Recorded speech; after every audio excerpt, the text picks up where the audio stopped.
This is What a week. What a Week. This kid really kicks. Welcome to our next segment, #Wow What a Kid, where we chat to Africans under the age of 35 that we feel kick ass and that you should hear about. Our next guest is very familiar with the term sick. No, that doesn't mean he makes home videos involving vacuum cleaners and hamsters. Besides, who has time for that when there's beats and boards to write? Please give a warm welcome to a kid who's familiar with all types of grinding. Please make some noise to Mr. Mayo. DJ Speedsta What's up, Michael? is in the building. What's going on? Lesego. Yebo. Am I diluting your pride when I call you Lesego? No, it's okay. Maranki. Maranki. As you like to call me. What does Maranki mean? I actually don't know. I think my grandfather passed away in '92 when I was born. Okay. I didn't get to meet him, so they gave me his name. Maranki. Maranki, yeah. So why don't you ask what Maranki means? Good question. I should ask. Hey, I forgot to ask my parents, actually. Welcome to Wow What a Week. Thank you for having me. Tell us about this week. What's the week been like for you? The week's been good. I've been in Johannesburg shooting a new show. You're a citizen of Cape Town now. Yeah, I've been living in Cape Town. So I've been in Johannesburg this week. Yeah. I've been in the studio working on some music. I'm shooting a new show, which is coming up really, really soon. So Okay. yeah, it's been a very good week. What kind of show is it that you're shooting? I'm shooting a show basically trying to remind people to not forget about people who were once their heroes. I think with the way things change and how quick things move, people sometimes forget how special people were to them when they were young, etc. So Okay. I don't believe in people dying in the industry or falling off. I believe that there's space for everybody to coexist. So just reminding people that didn't know about great people that have done great things. So that's basically the show. Yeah. So this is a YouTube show. It's gonna exist on YouTube, but Okay. the way I'm shooting it is for TV. So I am shopping it around for TV. So probably by February it'll be on screens. Yeah. Gee, so we're waiting until February. It's dropping now in November on YouTube. Oh, okay, But okay. By Feb we should be on TV. Relocating to Cape Town. Yeah. How difficult was that for you?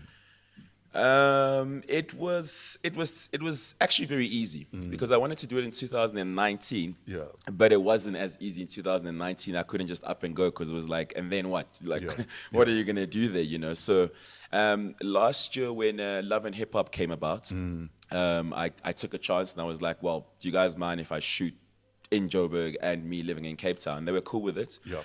So it made things a lot more easy. And I think, I didn't have any friends and stuff when I moved there, which was kind of perfect because I just wanted to have some peace and quiet, Yeah. I've literally been DJing since 2008, since I was 16 years old. So what were you running away from moving to Cape Town? I don't think I was running away from anything. I think I was just going to go catch a breather, especially with a lot of my peers in the hip hop space Yeah. passing away. I realized I was like, I don't want to just die. I do want to also live a proper life. Just kind of take a back seat and just regroup. Yeah. How did each one of those deaths affect you at a personal level? Whether it was Ricky Rick and how he went out. Yeah. Or AKA and how he was taken out. Yeah.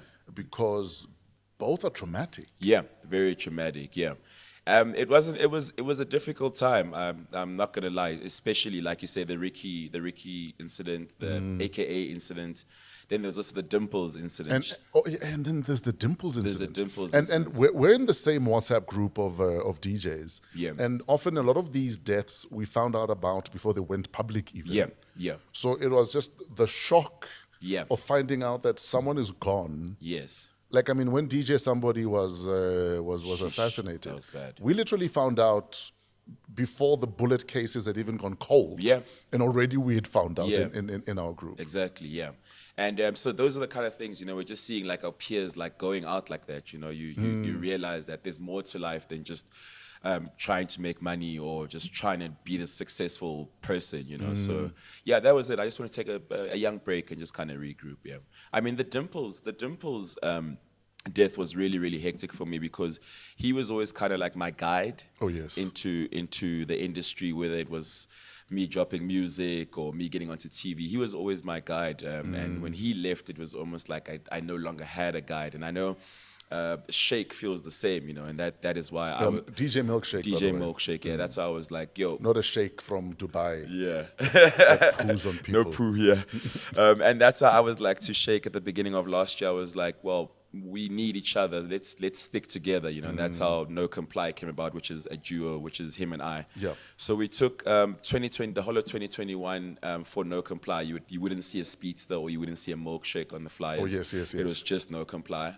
And then this year when I moved, we kind of did our own thing, and now we just do big shows as No Comply. But to answer your questions, the deaths were really, really hectic. No Comply, yourself and DJ Milkshake. Yeah. Tell us about making it work and the challenges of we have to make it work. There's many, many challenges, as you know. I think in any business, when you're working with people, it'll always be difficult. But it was always easy for us because we've always had love and respect for each other. So we're able to talk about things. We're able to, kind of settle things. It doesn't have to get hectic or anything like that. But it was challenging at first, especially with fees, because trying to get the brand out there, you're taking half of sometimes not even half of what you normally earn. When you're moving, you're no longer moving. Like I'm a kind of person, when I'm in the bus, I don't like to speak. I sometimes don't want music. It's just me and the driver and maybe a photographer. Yeah. But you get used to having a road manager, driver, Shake. Now it's like you're on a school trip. You're like on a school trip, Yeah. Small little things like, we have small little fights. Like maybe I don't like how Shake sits in the bus. He sometimes doesn't like when I smoke in the bus. So there's all those little challenges, but we make it work. Yeah. What do you mean small fights? I know there's been big fights also. Not really big. I know there was a big fight. I think it was between Polokwane and Nelspruit. I mean, we haven't really had like big fights. It's nothing serious. Yeah. There hasn't been anything like serious. Like a deal breaker kind of a vibe. I want to comment, but also because I've got inside information. I don't know if it's right for me to comment. No, please. Maybe you know something I don't. Maybe you know something I don't. Wasn't there a time you wanted to give management some hands? Oh yes. No, I did give management some hands. Can you imagine? I did give management some hands. I apologize for that, management. Yeah. So how did he feel though, catching hands? But you guys must still travel in the same combi. You kind of got a wake-up call, to tell you the truth. Oh, geez, so hands work. Yeah, no, he got a proper wake-up call. But I wasn't too proud about that. After that happened... I actually forgot about that story. After that happened, Milkshake called me. Yeah. Milkshake called me saying, we have a crisis. I don't know what to do. Advise me. Yeah. So Milkshake calls me, he uses me as a sounding board for a lot of things that happen in his life. And I remember him... at some stage even saying, maybe I should talk to you. Yeah. I was like, so that I can cash hands. I wouldn't dare. I wasn't proud about that at all. But yeah, that happened. You were voted hip-hop DJ of the year. Was it 2016? 2017, 18, 19, so 3 times in a row, yeah. Gee, slow down, bro. And, with such awards will always come the naysayers. Yeah. How do you deal with naysayers? I used to deal with them very well, funny enough. Yeah. But over time, I actually didn't know how to deal with them, And that's the time when I was kind of losing my mind, when I was swearing the whole world on the socials. You went nonke on everyone on social media at some stage. Yeah. Because I actually didn't know how to deal with it anymore. Before that, I was. So what was frustrating you about it? It was almost like you do so much, people love you, etc., and one day you wake up and it's like people don't love you and they don't see you, and you kind of get frustrated, because I was always like very nice to everybody, and it was just got to a point where it was like, okay, some people are taking advantage, some people are taking the piss, Yes, I bother no one, but here you are fucking with my shit. Yeah. Kind of a vibe. So that wasn't the way to deal with it. But to answer your question, I didn't know how to deal with it. But how I deal with it now is just kind of close my phone and carry on, because you look at the social, someone is saying something, but you walk out into the town and everybody loves you. It's like a whole different vibe. Yeah. Would you say some of your social media rants affected your TV and radio gigs? Maybe the radio gig, not sure. The TV gig was coming to an end, but I was getting calls from up there saying, "Yo, just you got to watch out." What, from management? Yeah, from management, just like, "Yo, you got." This is at Metro FM, by the way, if you don't know Yeah. where he was. Yeah. Yeah. So each time management call you out on social media, like Yeah. what will go through your mind? At that time, like, I was so hard-headed. I was very like, whatever, like, fuck this guy, man. I said fuck this guy, it's fuck that guy. Take this job if you need to take it. Do whatever you're gonna do. But I think it wasn't that much of a big deal. It was more of a big deal with some of the deals that I lost. I lost a couple of deals Because of your rants? because of my rants. What deals did you lose? I lost the Kiwi deal. I lost the Order in General deal. And then from there, I lost the Castle Light deal that I was doing for a very long time. I kind of swore them as well. Well, you swore at the I saw at them, yeah. Jeez, and, bro. then, and then obviously that transpired to word getting around, that he's the problem child. Don't work with him, which is where I am, which is basically where I am at now, trying to fix that whole. So you're trying to make amends now. Basically, yeah. So what was the wake up call for you? I guess just, kind of growing up, waking up and understanding that, life is not fair. Life goes on. And, I don't know. In fact, we're going to play a game. The game is called Who Was More of a Problem Child? Yeah. Me or you? Definitely me. No, we'll see. We'll see. Let's talk about the time you locked your teachers at school in the staff room. Yes. Why would you lock your teachers in the staff room? Because there was a mass bank. And what were the consequences of that? The consequences of that were... Let's talk about the locking up first. So what happened that day? So were you in primary school? No, I was in high school. Okay. I was matric, and we were having a mass bank. So a mass bank basically means everybody go home. It's a Friday after assembly. We go to the first 2 periods, break time, everybody go home. If you don't go home, we're going to deal with you. Jeez. It was a thing that always happened with matrics. When I was in grade 8, it happened, grade 9, grade 10, etc. So I was in matric, so it was time for me to now do it. So yeah, I had a deal with the bus driver. I hope he's, I'm protecting him. Yes.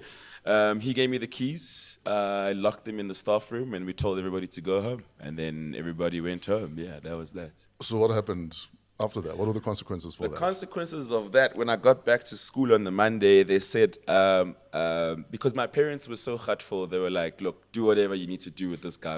So your parents were done with you, basically? Yeah, my parents were like done with me at that point. And they basically said that I couldn't be in normal school because I don't want to behave like a normal school child. So I was in special school during school. So I didn't go to class with everyone else. I went to class like alone in my own time. Are you for real? I had to do the garden at the school. I had my own break. So during break, you'd see me cutting the grass and so forth.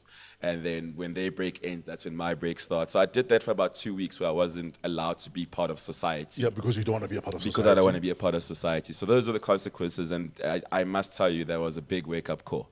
It is not nice. It was not nice at all. Okay, so I've never locked teachers into a staff room. So Speedsta 1, fresh 0. Yes. Let's talk about primary school. Primary school, you went to a Catholic school. I started off at a Catholic school. You started at a Catholic school, and then what this dude does, he's in primary school. There's a non-Catholic school across the road. Yes. And then he walks across to the non-Catholic school. Yes. And tells them, I would like to enroll myself because I'm done with this. I'm done at the Catholic school. Because all my friends went to the normal school. My parents wanted me to go to a Catholic school, private school. I was like, what is this? And I kept telling them. How old were you? I was 7 years old. I was 7 years old. I was going into grade 1. Yeah. And I kept telling them, I want to go with my friends. I want to go with my friends. And my parents were not listening to me. And I was like, okay, shut. And then, the one day my mom dropped me off. I was like, bye, Mom. Have a good day. Yeah. As soon as she went around the corner, I walked to the other school. And I was like, I'm here. And the rest is history, What do you folks say when they found out that you've left the Catholic school? Yeah. This good private school. Yeah. To go to public school. So the reason I was so comfortable with doing that as well is because at the public school, my parents knew the principal. His name was Mr. Van Pletzen. Okay. So I got there and I was like, Mr. Van Pletzen, he was a stepfather to my brother's best friend. So he knew you. He knew me, yeah. Okay. So I was like, Mr. Van Pletzen, please call my parents.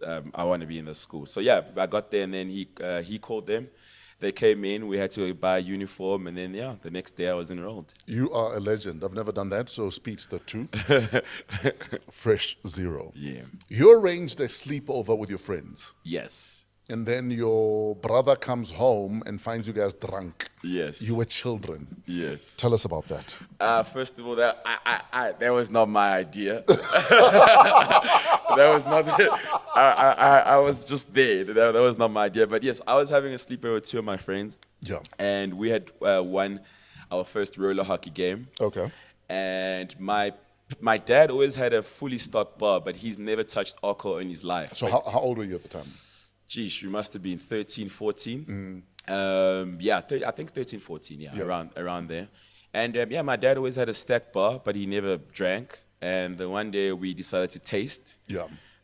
Tasting 1 drink became 2 drinks, 3 drinks, 4 drinks. And that was obviously the first time we were drinking. So my brother walked into a house of vomit. We were sleeping in our vomit. My parents obviously woke up. And what my parents actually did was they were like, they're not going to deal with this. So they actually called my friends as parents and were like, come see for yourself. Come see your children. Come see what's happening here. And yeah, we got the hiding of our lives that day. Yeah, that was pretty heavy. I've never been found drunk by my parents. In fact, the only time I drank was, I think, in grade 4. Yeah. We'd gone and watched, what is it, The Drunken Master. It's a Jackie Yes. Chan movie. Yes. And he'd drink wine and then he'd do kung fu drunk. Yeah. And then we came home, my parents had had a braai. Yeah. And there was these boxes of Autumn Harvest Yes. that had been left all over the place. So me and Yeah. my friends removed the sack Oh, from yeah. the thing. Yeah. And then we drank this pop Autumn sack. Harvest. We drank this Autumn Harvest and decided that we were drunken masters. That's the only alcohol I ever had until I was 21. So Sheesh. Speedsta wins 3-0. Yes. Next challenge. Sorry. You ran away from home. Yes. Tell us about that. What happened was I used to steal. There used to be cars at home, so I used to steal the cars a lot. Yeah, because that's the next challenge. When the parents go away, you know. And I think my parents were catching on to what I was doing. So Yes. the one time they went to Sun City, and they said they were going to come back like Sunday afternoon, like 5 o'clock or so. So it was a Sunday, and I'd taken the car early, went to the skate park, did like donuts, showing, trying to be cool. Yeah, you're the man. I was the man. Took the car back home, nice, proper, and then went back to the skate park like nothing happened. And just the speed in me was puppering, and I was like, no, man, I need to take the car and go one more round. I want to go show some chicks that I can drive. yes. And so I kind of like, my parents called on because I called them. I was like, so what time are you guys getting home? I was calling them the whole time, just trying to gauge how much time I had. And long story cut short, they basically lied about when they'd be back. So I went to do whatever I was doing, and then when I got back home with the car, they were there. My parents were there. I was like, oh, shit. And then, yeah, we basically had a big fight. And then that was the first time my dad actually like laid hands on me. How old were you? I was probably 15, 16. Yeah. And How did it feel catching hands from Pops for the first time? it was strange because he's not a violent guy, He's I think that's why I ran away, because I was like, what the fuck is happening? You know? So I was like, So you ran away to where? I just ran away. I went to my friends. I went to the skate park, because this is my rebel times when I wanted to be a pro skater. That's what I wanted to do. And at the time, all the white kids were going to homeschool, and we were doing, these were all the crazy things that we were doing. So yeah, I just ran away, and they somehow found me. I was very sad when they found me. How long were you gone for? I must have ran away about 4 p.m. on a Sunday night. On a Sunday afternoon, they found me maybe midnight, 1 o'clock, Hardly Monday running away. morning. I thought you were gone like for a week. No. I tried to run away for a week, but you realize you don't have that much money and so forth. Matricia stole the car. We had I was at boarding school, Yeah. but our boarding school was like 10-minute walk Yeah. from our house. Matric year, we're done with our exams. In fact, it's just before the exams start. Yeah. Go home and I steal the car. Yeah. You know these Mercs, the 230E? Yes. We're that green one, that olive green one. Eish. So we go partying with my boys. My girlfriend is at the back. It's nice. Yeah. And then we're going from a house party to a club. Yeah. And another friend of mine, he drove his dad's Nissan 1400. Okay. I didn't know the Nissan 1400 fucked off. I Okay. thought I'm in a Merc, so I Yeah. got this. So we're literally drag racing along a busy road. Sure. But this Nissan 1400 is What's going? like gear for gear. The Nissan 14. I'm like, what the fuck's going on here? Yeah.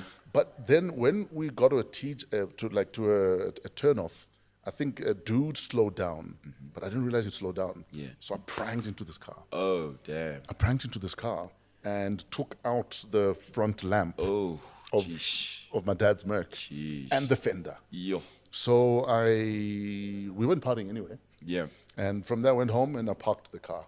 Yeah. And they never saw me again until I'd finished my exams. I just left the car there. Really? I said nothing. And I just left the car there. Sure. Until my mom came to the boarding house and says, we saw what happened to the car. Yeah. Don't worry, you can come home. Nice. You're not in trouble. Oh, that's nice. But you had good marks and so forth there.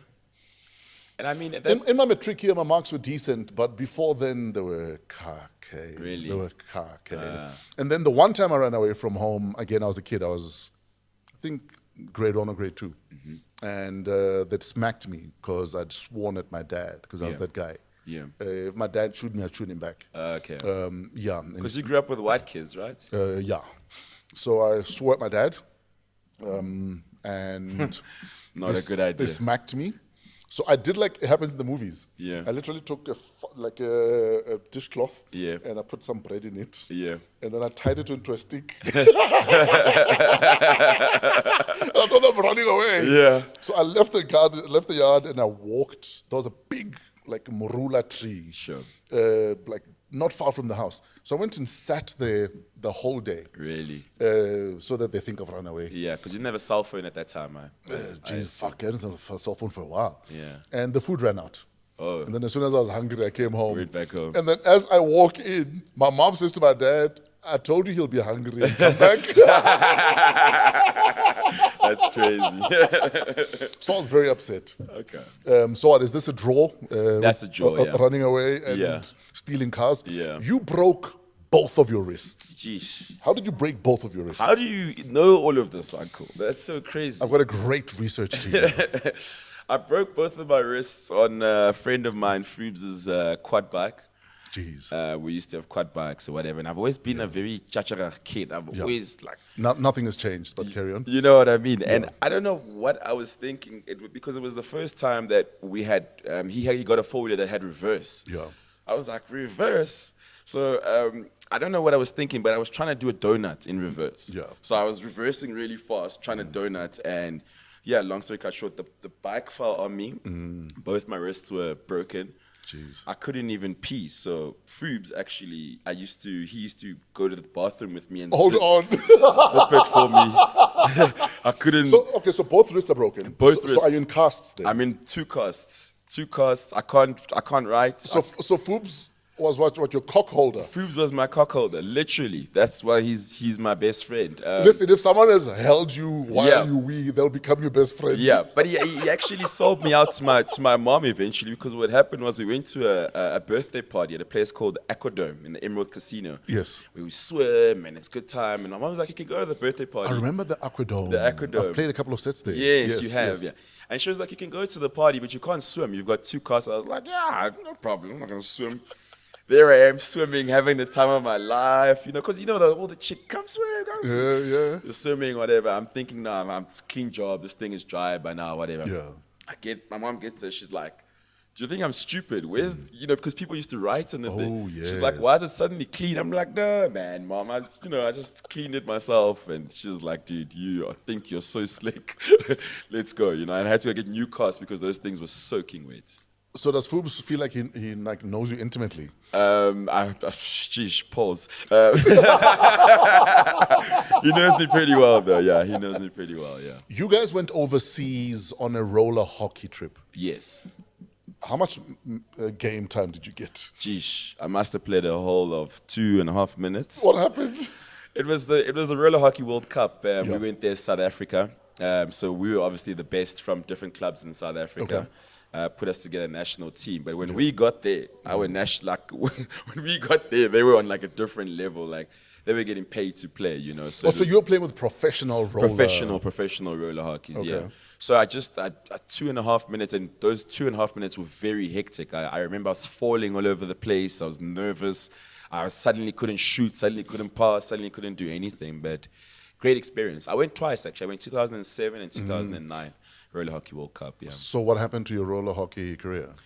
DJ Speedsta came about, started throwing house parties for all the high schools. I started Yeah. playing at all the matric farewells, Yeah. all the Valentine's balls, started drinking alcohol, stopped skating, stopped playing roller hockey. You guys would throw parties, wild parties at other kids' houses. Yes, we would throw parties like neighboring houses, neighboring schools. We'd book out halls and have these crazy. We had a crazy movement going, but a high school movement because a lot of the time my friends couldn't come watch me play in the clubs. Oh, yes, Because Hot Soup was doing all the parties, and I was playing at So all Hot the- Soup is his brother Soul Kid Yeah, and Master M. and Master M, basically. Yeah, they used to do like the biggest parties. So my friends couldn't come see me play.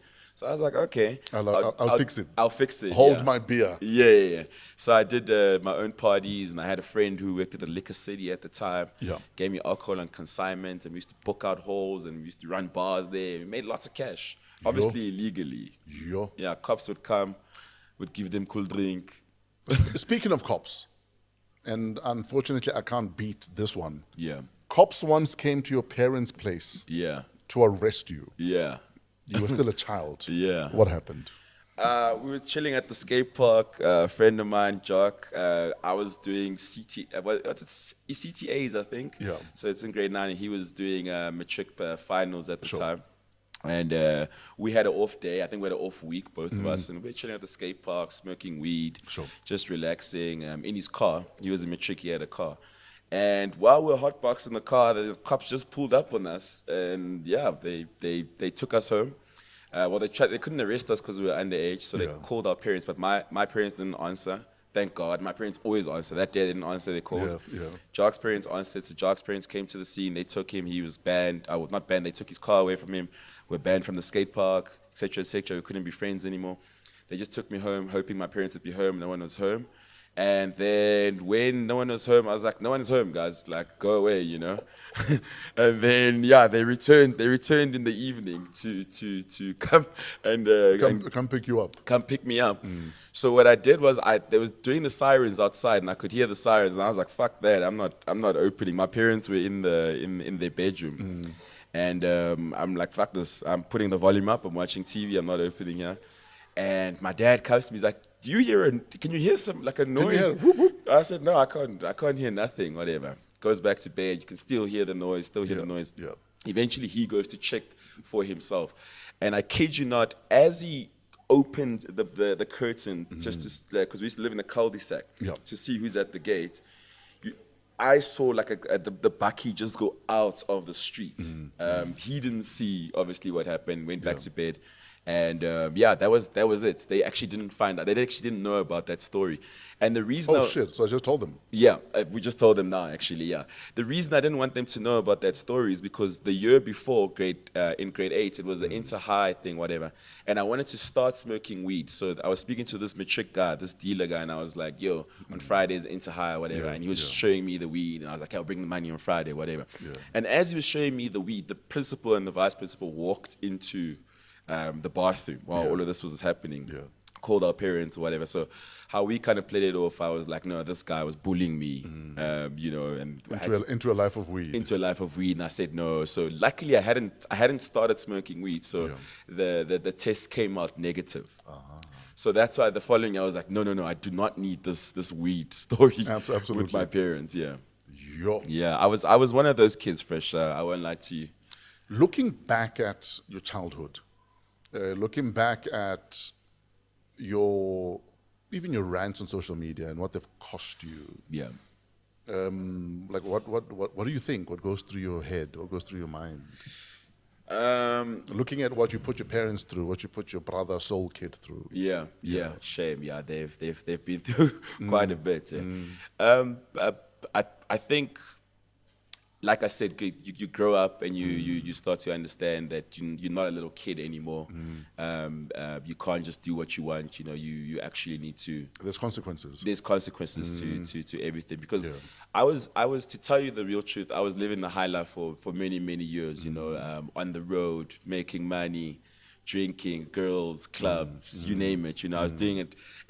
I was invincible in my head. You know, Sure. and the main thing I would say, because in all those rants and stuff, I was never sober. I never did any of those rants sober. No, remember at 2 a.m, we'd message you and say, dude, Yeah. is there someone there who can take your phone away? Yeah. So I got to understand that you know, I can't, number one, say whatever's on my mind, especially because there are kids out there who look up to me. Sure. There are consequences, etc., etc. So yeah, that was something that I had to learn, and yeah, we keep it moving. We live and we learn. So what's next for Speedsta? What's next for Speedsta is the show that I'm working on. Like I said, I'm working on new music, skateboarding as usual, Sure. chilling, trying to build a family, you know. I want some young speedsters as well. And yeah, just Assuming you haven't left any out there yet. yeah, well, there's not any that I know of, but you never know. Yeah. But yeah, I'm just trying to, you know, go with the flow. Sure. Yeah. Greatest skater of all time? The greatest skater of all time. Geesh, good question. I have to go. In your humble opinion, of course. In my humble, I have to go to Nigel Houston. Okay. Yeah, Nigel Houston. And some would say, why not Tony Hawk? Tony Hawk was not quite my style. He's obviously the legend. Yeah. He, you know, opened the doors for everyone. But Sure. he's a vert skater. I'm a street skater, so I'm drawn to street skaters. Yeah.